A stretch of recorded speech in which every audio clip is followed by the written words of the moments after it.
Hi guys and welcome back to my channel. Today I am finally reviewing Ivory and Bone by Julie Eschbau.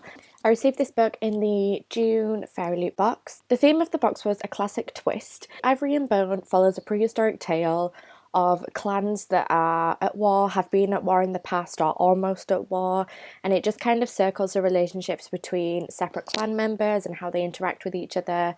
Also having a very strong influence of the surroundings and the landscape and the environments and the different kind of societal structures that are from this prehistoric setting, which is really, really interesting. I'm really glad with the way that the setting turned out. I quite enjoyed a lot of the spiritual references as well. Thousands and thousands of years ago, there are still these kind of belief systems, societies and our cultures, our different religions and beliefs. Marketing wise, I'm not entirely sure that I agree with some of the opinions.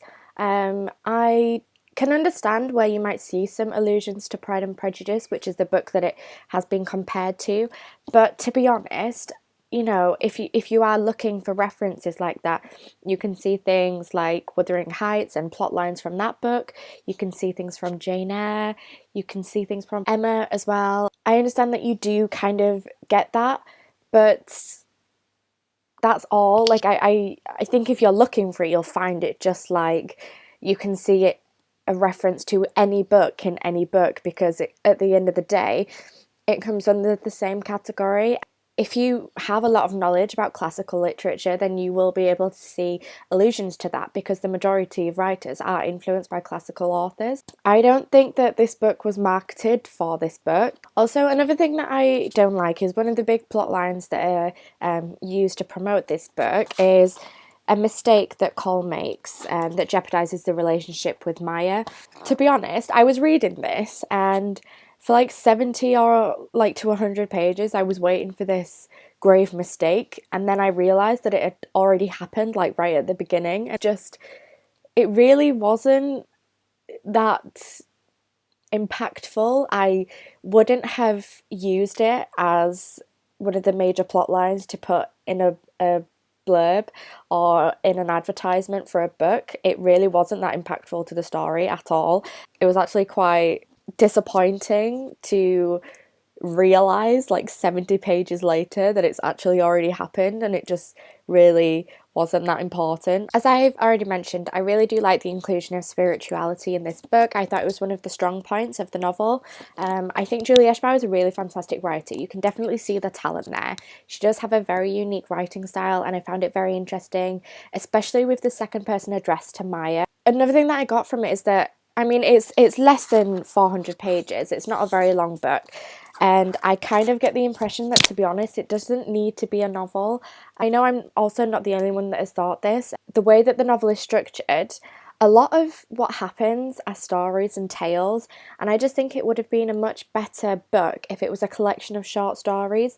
The overruling plotline itself, the relationship with Maya and Cole and Lo and the families, that could just be one short story. I really couldn't see it being any longer than 200 pages. The book is padded out quite a lot to be a novel, and I just think it's completely unnecessary. Although I do enjoy the landscape, I don't think the story was overwhelming enough to be a novel. I like the inclusion of the stories and the mythology, but again, they could have been a collection of short stories and histories about the clans. Because of the way that this book is marketed, it takes away a lot of what the book is actually about. I know that it has been described by Sarah J. Maas as a breath of fresh air and unlike anything she's ever read before, but to be honest, I've read a lot of books like this. The story is very basic, the romance is very basic, the interactions between the families is very basic, it's very simple. What makes it different is the landscape, and it's the setting, and it's the influences that this landscape does actually have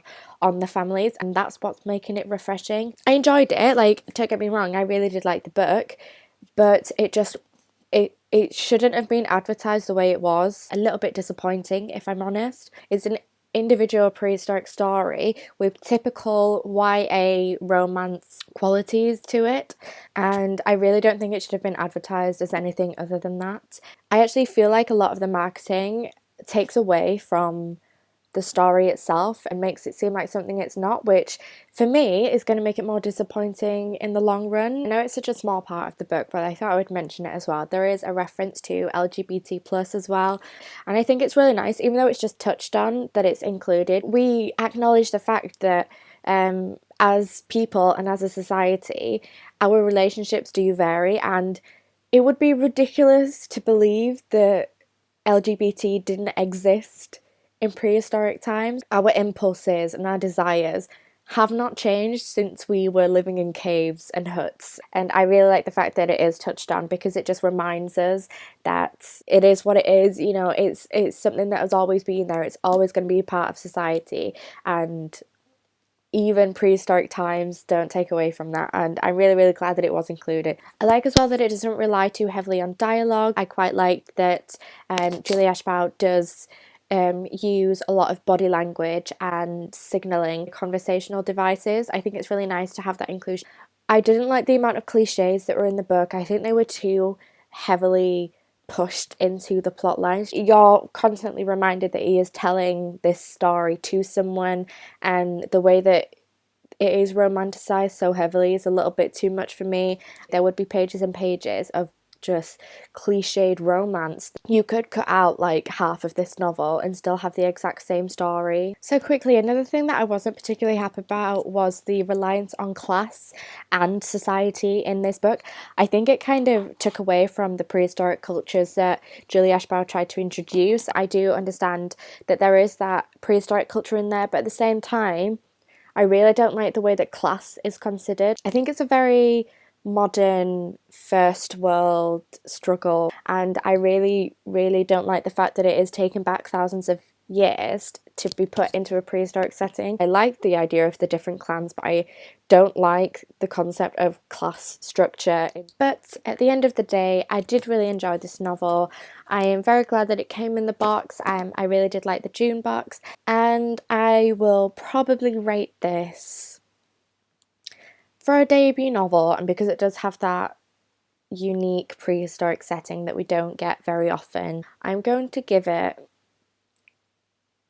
a 7 out of 10, maybe 6 or a 7 out of 10. I think that she has a lot of potential, and this is a debut novel, so at the end of the day, it is probably a lot better than a lot of debut novels I've read, so I did like it, and I would recommend it, especially if you want to kind of see for yourself a romance in prehistoric times and kind of the conflict between families. The only bit that really, really disappointed me is the way that it was advertised, because it shouldn't have been advertised like that.